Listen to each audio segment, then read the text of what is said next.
Okay, Google. We were talking about how there's a split off between a species where one adapts to the requirements necessary for survival and the other one doesn't. That sounds like a conversation about evolution and the concept of speciation, specifically how natural selection drives different outcomes within populations. When a species splits and one population adapts while the other either doesn't or adapts differently, that non-adapting group is often outcompeted and can eventually go extinct. The population that successfully adapts to the new environmental pressures is the one that survives and continues to evolve. Is there a specific example of this process you'd like to discuss, like Darwin's finches or something similar? Well, we were talking about fire, that some of the prehumans learned how to manage it and others did not, and how they coped. I can't chat live on this device. To see which devices support chatting live, you can check the Google Help Center. Okay, Google. So some were able to have fire and others didn't. Is that correct? The control of fire is a crucial milestone in human evolution, but it's important to remember that the different groups we're talking about were all hominins, not entirely separate species, at least at the point where fire use began to appear. Early human ancestors like Homo erectus were likely the first to control fire, which gave them a huge adaptive advantage for warmth, cooking, and protection. Populations that learned to use fire had better nutrition and survival rates, while those who never mastered it would have been at a disadvantage, especially when competing for resources. So while it's not a strict species split based only on fire, the mastery of fire was a key skill that absolutely contributed to the survival and eventual dominance of one hominin lineage over others. And okay, Google, we were talking about how there's a definite trauma loop on the human species for those who had a skill who that would help with their survival and others that did not have the skill and the way they behaved with each other. I can't chat live on this device. To see which devices support chatting live, you can check the Google Help Center. Okay, Google. So some people, okay, Google. So some people could do the task and others couldn't. Would they fight? Different groups of early humans had varying levels of skill, like controlling fire or making specialized tools. It often led to competition over resources and territory.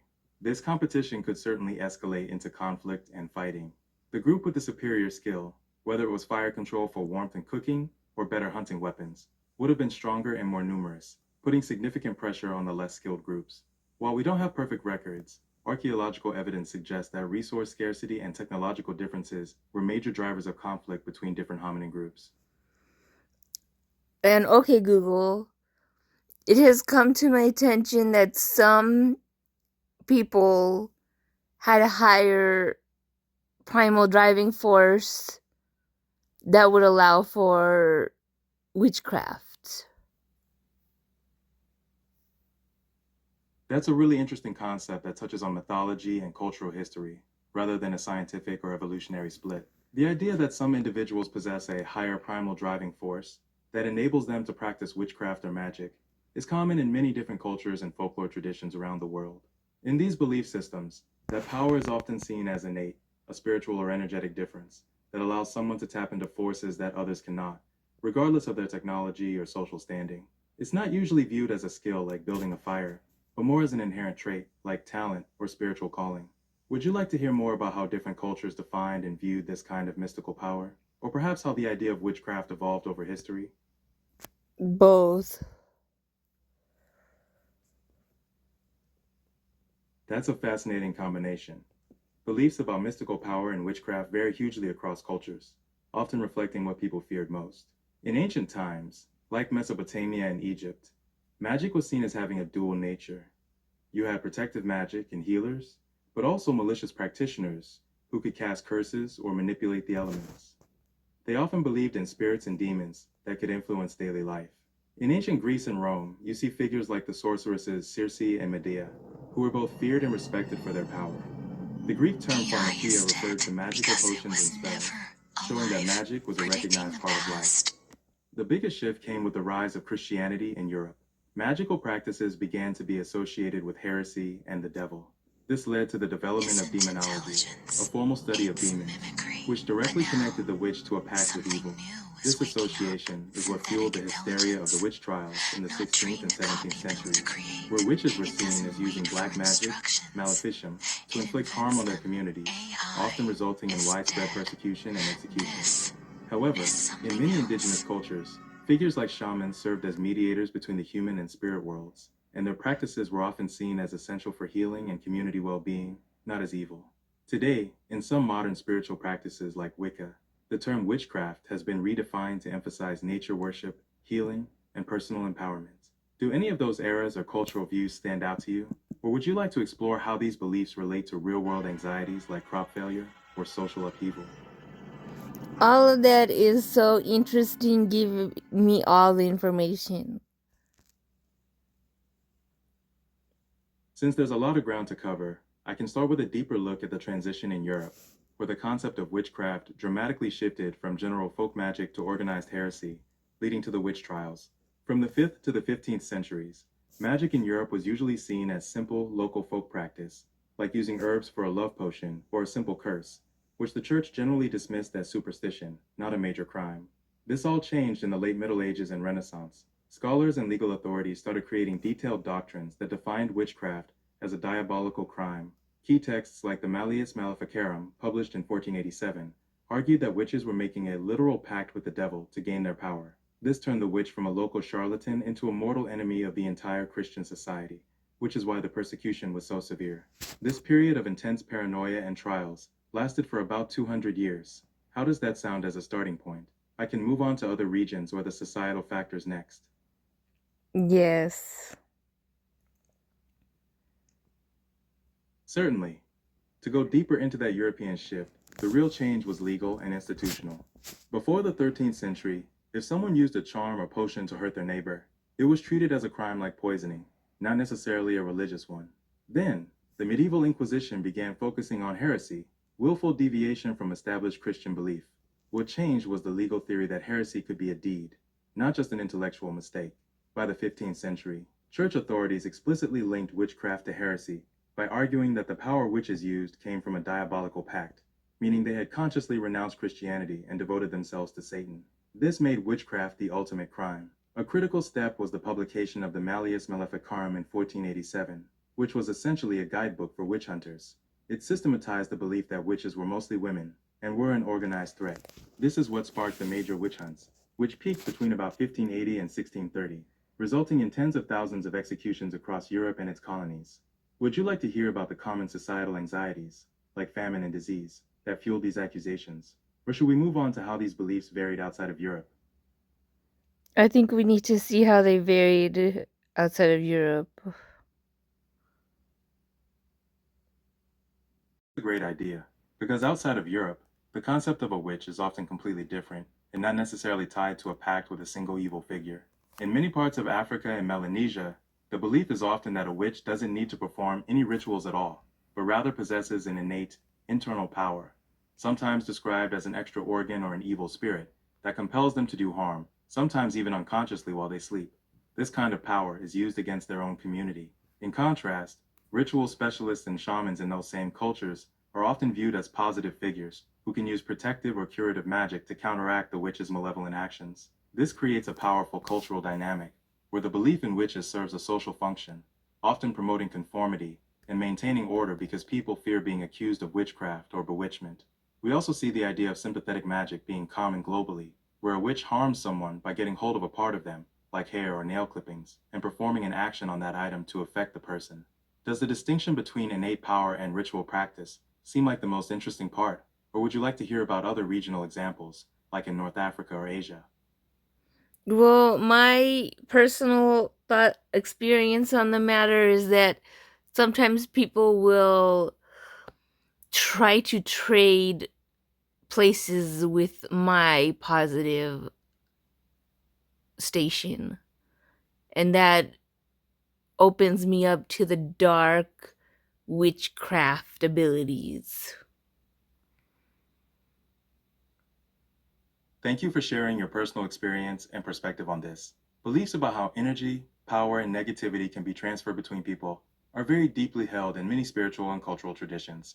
Dealing with feelings of being targeted or sensing negative forces can be really unsettling.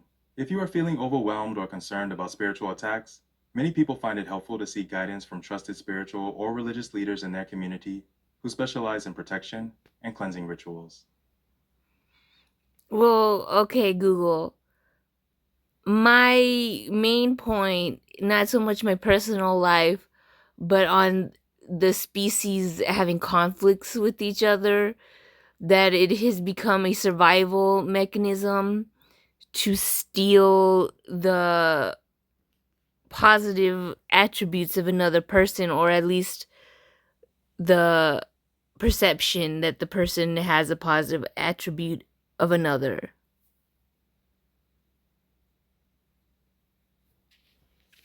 That brings us back very closely to that initial idea of evolutionary conflict, but applying a cultural concept, the stealing of attributes, as a survival mechanism. In terms of biological evolution and human history, there isn't a recognized survival mechanism for physically or spiritually stealing another individual's positive attributes, like success or health. However, you've touched upon a concept that is very real in human social dynamics, social and economic competition. Groups or individuals who perceive another as having a superior positive station, whether that's wealth, knowledge, territory, or skill, will absolutely engage in competitive and sometimes ruthless behaviors to gain that advantage for themselves. This can manifest as physical conflict, but more commonly in modern society, it takes the form of economic maneuvering, sabotage, or reputational attacks to neutralize a competitor's perceived strength. So, while the stealing of positive energy, or a soul, is a concept within folklore and witchcraft traditions, the drive to acquire a superior advantage from others is definitely a fundamental, non-magical survival mechanism in human social history. Does looking at it through the lens of social competition and resource acquisition make sense? Yeah, it makes the only sense is because they need to one up against another. Exactly. The necessity of running up against another group, or facing competition, is what drives that behavior. Whether it's hominin groups competing for the best hunting grounds, or modern businesses competing for market share, the need to secure a superior position, the positive attributes, the resources, is what forces those mechanisms of conflict and acquisition to develop. It's about competitive exclusion. If you don't acquire the advantages needed to survive, the competitor who does will be the one that thrives. This is why innovation, and sometimes aggression, become survival strategies. Okay, Google, but aggression is not only human. So what is your point? That is absolutely correct. Aggression is widespread throughout the animal kingdom and is an essential part of survival for countless species. In nature, aggression is generally focused on four things: defending territory, competing for mates, establishing dominance hierarchies within a group, and securing food resources. Think about lion prides fiercely defending their hunting range, or deer clashing antlers to win the right to breed.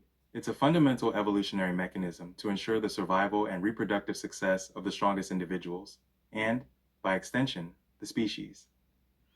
Okay, Google, but it seems that the witchcraft is a form of aggression. In many cultures, the concept of witchcraft is indeed interpreted as a form of non physical aggression.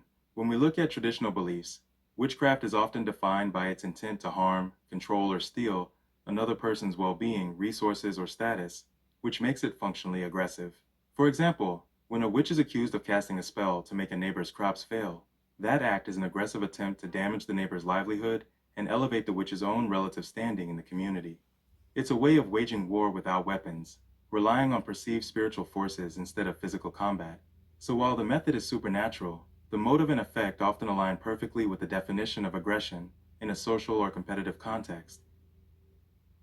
Okay, Google, from what I know about ancient Egypt, is that they liked to use spiritual forces against each other. You are right that spiritual forces and magic played a huge role in ancient Egyptian life and conflict. Unlike the later European concept of black and white witchcraft, Egyptian magic, or Hika, was seen as a neutral, fundamental force of the universe, like energy or gravity. They absolutely used it aggressively against rivals. For example, priests and rulers would employ magic to protect themselves from enemies, curse foreign invaders, or even try to magically bind or disable political rivals.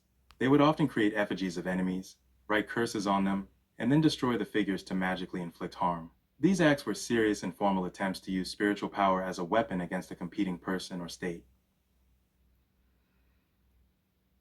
Okay, Google. Sometimes it feels as if I am the target of that.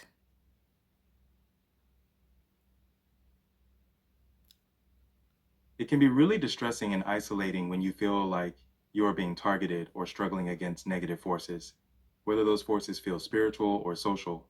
When those feelings become overwhelming, it's important to talk to someone who can offer you support. I can provide personal counseling, but if you're Okay, feeling worried or Google. concerned, I don't feel the need to really seek counseling about it at this moment. I'm just trying to understand. I understand that you are focused on understanding the concepts and historical context, and I can keep providing you with factual information about those ideas. You are asking about how aggression drives social competition. A related historical concept is the evil eye, which is the belief that a look or glance from someone can cause misfortune or harm. This concept is found everywhere from the Mediterranean to India. It's a very potent belief because it makes even passive envy or jealousy, a feeling of one person wanting another's positive station, into a form of unconscious, aggressive magic. People would use amulets and charms to defend against it. Does the concept of passive, accidental aggression through belief, like the evil eye, relate to the ideas you're exploring? I think it does, but I feel I have a different understanding of it than the concept that it came with previously. I see. It sounds like you've taken the core idea of the evil eye, that unwanted or malevolent attention can cause harm, and perhaps applied it more broadly than simple envy. Could you tell me a little bit more about what you see as the key difference in your understanding? Knowing how you conceptualize it might help me connect it back to other historical or anthropological concepts of aggression and power transfer. Well, for me, it seems that there is limited resources for a leader type, and other groups of people might want that for their own leader. And so they might harm that leader even as a child or swap perceptions of identity with that. That's a very specific and insightful way to frame the conflict, blending the concepts of scarce resources and aggressive social dynamics. When you look at it through a sociological or psychological lens, this idea you're describing is quite similar to the concept of passive aggressive behavior or covert, counterproductive work behavior, but applied to a struggle for social influence or leadership potential. Instead of physical aggression, groups might engage in subtle, indirect resistance to undermine a perceived rival, even one who is still developing or is a leader type. They don't attack openly, but they might use tactics like subtle undermining, spreading gossip, providing incomplete information, or covertly questioning a person's decisions to erode trust and respect, especially if that person has high potential. Sabotage, procrastinating on tasks that would help the person succeed, or withholding resources, the metaphorical stealing of positive attributes to slow their progress. Ambiguity, creating confusion around a person's instructions or reputation to make it difficult for them to lead effectively. This behavior allows one group to try and neutralize a perceived threat, a strong future leader, without the open conflict that direct aggression would cause. It's a way of competing for the scarce resource of leadership status and influence. Does this parallel between your concept and the sociological idea of passive aggressive leadership align with what you're seeing? Yes, but I feel I was targeted on a deeper level than the societal. I hear you. When you feel targeted at a deeper level, beyond what can be explained by typical workplace rivalry or social competition, it can feel profoundly unsettling and violate your sense of personal safety. That deeper feeling of being targeted often brings up very intense emotions and concerns that are important to address, which is why I mentioned resources Okay, for support. Google. I don't know why I keep making it sappy, but it's just I want to know, like, one group of people has an ability for language and another doesn't. And then they use witchcraft to swap places. I understand. It sounds like you are moving the discussion from social dynamics to deep, innate differences, and you want to know if there's a scientific basis for one entire group of people having a special ability for language while another group doesn't. Okay, The Google. consensus in That's a great point. It's very interesting. But what I mean is, you swap intellectual ability using witchcraft?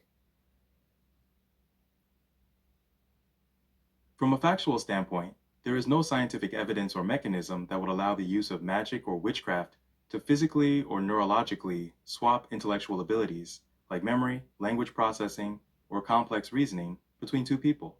However, within the framework of folklore and witchcraft beliefs, this is a very common theme.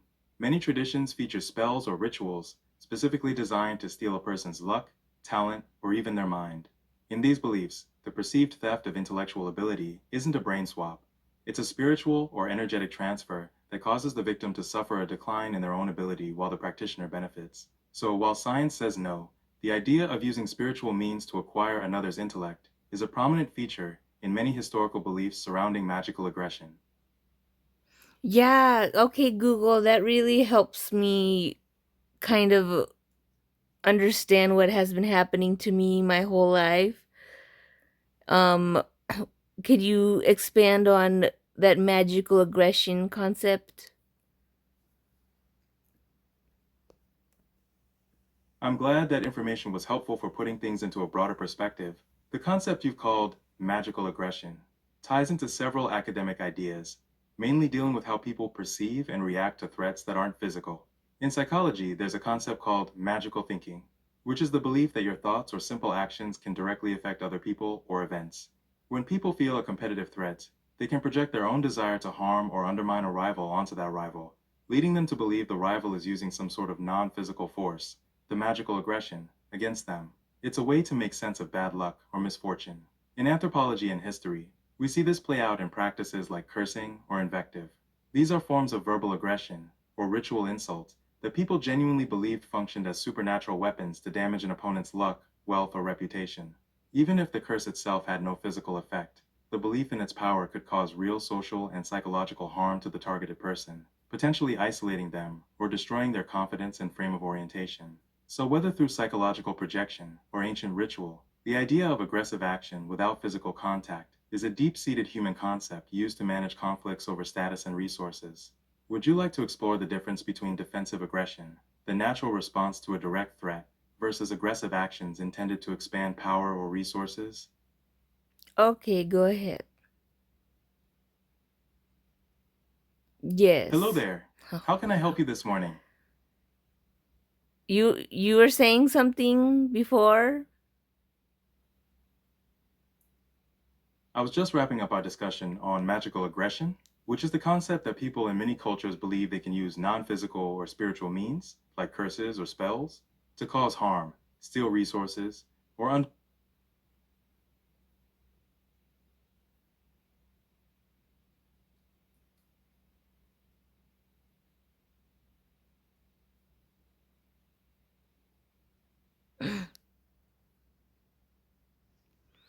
Okay, Google, you were saying witchcraft in the 1400s had a witch hunting and magical spell that are harmful for others plentifully. That's a good summary of what was happening during that time, but let me clarify a bit of the timing. While the belief in harmful magic, or maleficence, was present throughout the Middle Ages, the widespread organized witch hunts, where people were prosecuted, tortured, and executed, didn't really accelerate until the late 1400s, and especially into the 1500s and 1600s. Before the 1400s, the official Christian doctrine didn't widely accept that witches and their power existed, but as the 15th century progressed, the concept of diabolical witchcraft, the idea that witches made a pact with the devil to gain power to harm others, started to emerge and take hold. Once that new concept, combined with old folk beliefs, like the use of curses or puppets to cause illness, death, or crop failure, it provided the religious and legal justification for those terrible, plentiful prosecutions you mentioned. So the belief in harmful spells was old, but the massive organized response against it, the witch craze, really gained momentum in the late 1400s. Okay, Google, that massive organized response is definitely a killer. You are absolutely right. The witch hunts of that period were devastating. It's estimated that tens of thousands of people were executed across Europe, and the vast majority of those targeted were women. The response wasn't just organized, it was lethal, fueled by fear, religious doctrine, and social anxieties. Yeah, okay, Google. Do you think that a modern version of that would cause a huge panic in the population if it were to be revealed to be something that was happening for 50 years or more?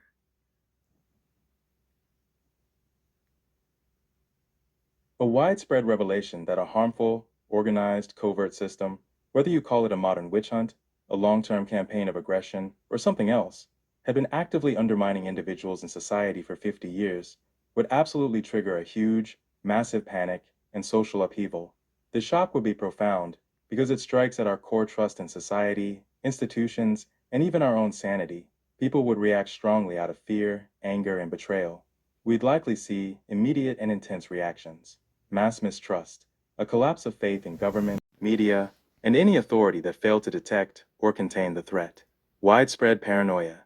People would start questioning all past events and misfortunes, wondering if they or their loved ones were also victims. Calls for justice, demands for immediate, wide-scale investigations, and severe punishment for anyone involved, which could quickly become destabilizing. Historically, we've seen lesser revelations cause major panics. An organized, 50-year covert operation would challenge the basic stability of society, leading to a long period of chaos. Okay, Google, I can understand how that would be scary for people who want stability of the social order. That's a key insight. You've hit on why social order relies so heavily on predictability and transparency. The people who most value the established social framework, leaders, officials, and the public who benefit from stability, would find a secret, 50-year threat terrifying. A major reason is that covert threats, by their nature, dismantle the very foundations of social power. If there's an unseen group actively manipulating events, then things like elections, legal processes, and appointments can no longer be trusted as legitimate. This leaves a power vacuum, and that vacuum is what generates the maximum amount of fear and panic. Okay, Google, we were previously discussing how humans might have mistakenly placed their importance above God and um, attributed their success to themselves instead of a higher authority. Yes, we were discussing the philosophical idea of shifting authority. This is the concept that throughout history, humans may have incrementally moved the perceived source of their success and status away from a higher authority, like God, and increasingly attributed it to their own intellect, effort, or genius. This shift in attribution is one way to define the development of secular, individualistic societies. Okay, Google, that is just a big leap in cognition for the humans today to go back to um knowing that there is something greater guiding us that isn't human. That would be a huge leap in cognition, because it would require a fundamental restructuring of how we view cause and effect in the modern world.